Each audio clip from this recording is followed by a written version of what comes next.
महाशिवरात्रि व्रत कथा चित्रभानु नामक एक भील शिकारी की कथा है जिसने अनजाने में ही शिवरात्रि का व्रत कर लिया था। रात भर जागते हुए चित्रभानु ने अनजाने में ही महाशिवरात्रि पर शिव जी के ऊपर बेल के पत्ते अर्पित किए, जिसके पुण्य से वह शिवलोक में स्थान पा गया।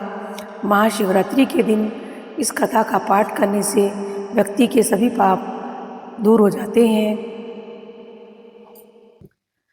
महाशिवरात्रि व्रत में शिवरात्रि व्रत कथा का पाठ करना बहुत ही शुभ फलदायी बताया गया है। शिव पुराण में भी इस व्रत की महिमा बताई गई है। शिव पुराण के अनुसार जाने अनजाने में जो मनुष्य और जीव महाशिवरात्रि का व्रत कर लेता है वह शिव की कृपा का भागी बन जाता है और उसे यमराज भी नहीं ले जा सकते। इसलिए महाशिवरात्रि में शिव भक्तों को महाशिवरात्रि की इस कथा का पाठ करना बेहद ज़रूरी है। कथा इस प्रकार से है। पूर्व काल में चित्रभानु नाम का एक शिकारी था। वह शिकार करके अपने परिवार का पालन पोषण करता था। उस शिकारी पर साहूकार का काफ़ी कर्ज था, लेकिन वह उस कर्ज को समय पर नहीं चुका पा रहा था। फिर साहूकार ने शिकारी को उस शिव मठ में बंदी बना लिया। जिस दिन से उसे बंदी बनाया गया उस दिन शिवरात्रि थी। चतुर्दशी के दिन उसने शिवरात्रि की व्रत कथा सुनी। शाम होते ही साहूकार ने उसे अपने पास बुलाया और ऋण चुकाने के बारे में कहा। इसके बाद वह फिर शिकार की खोज में निकला। बंदी गृह में रहने के कारण वह बहुत भूखा था। शिकार की तलाश में वह बहुत दूर निकल गया था। अंधेरा होने पर उसने जंगल में ही रात बिताने का फैसला किया और पेड़ पर चढ़ गया। उस पेड़ के नीचे शिवलिंग था जो बेल पत्र के पत्तों से ढका हुआ था। शिकारी को उसके बारे में जानकारी नहीं थी। पेड़ पर चढ़ते समय उसने जो टहनियाँ तोड़ी वह शिवलिंग पर गिरती रहीं। इस तरह से भूखे प्यासे रहकर शिकारी का शिवरात्रि का व्रत हो गया और शिवलिंग पर बेल पत्र भी चढ़ गए। रात के समय एक हिरनी पानी पीने तालाब पर आई। शिकारी जैसे ही उसका शिकार करने जा रहा था तभी हिरनी बोली, मैं गर्भवती हूँ, शीघ्र ही प्रसव करूँगी। तुम एक साथ 2 जीवों की हत्या करोगे।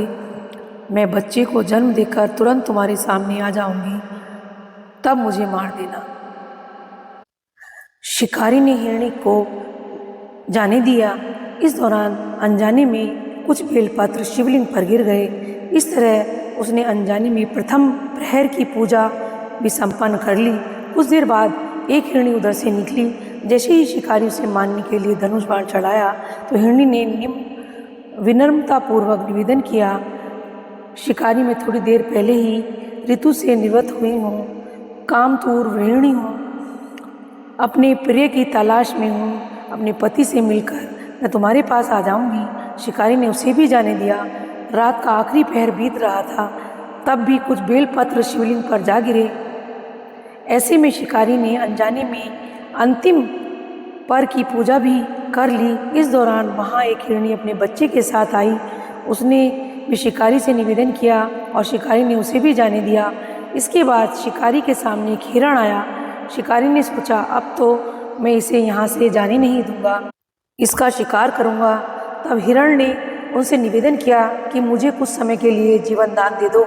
शिकारी ने पूरी रात की घटना उस हिरण को सुना दी। तब हिरण ने कहा कि जिस तरह से तीनों पत्नियां प्रतिज्ञाबद्ध होकर गई हैं, मेरी मृत्यु से अपने धर्म का पालन नहीं कर पाएंगी। जैसे तुमने उन्हें विश्वासपात्र मानकर छोड़ा है, मुझे भी जाने दो। मैं उन सबके साथ तुम्हारे सामने शीघ्र ही उपस्थित होता हूँ। शिकारी ने उसे भी जाने दिया। इस तरह सुबह हो गई। उपवास, रात्रि जागरण और शिवलिंग पर बेलपत्र चढ़ाने से अनजाने में ही शिवरात्रि की पूजा पूर्ण हो गई। लेकिन अनजाने में हुई पूजा का परिणाम उसे तत्काल मिला। थोड़ी देर बाद हिरण और उसका परिवार शिकारी के सामने आ गया। उन सभी को देखकर शिकारी को बहुत ग्लानि हुई और उसने पूरे परिवार को जीवन दान दे दिया। अनजाने में शिवरात्रि का व्रत का पालन करने पर भी शिकारी को मोक्ष की प्राप्ति हुई। जब मृत्यु काल में यमदूत जीव को ले जा रहे थे तो शिवगणों ने उन्हें वापस भेज दिया और शिवलोक ले गए।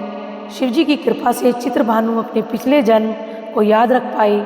शिवरात्रि का महत्व को जानकर उसका अगले जन्म में भी पालन कर पाए। बोलिए हर हर महादेव। दोस्तों, ये थी शिवरात्रि व्रत कथा और महत्व। सभी को शिवरात्रि का व्रत अवश्य रखना चाहिए।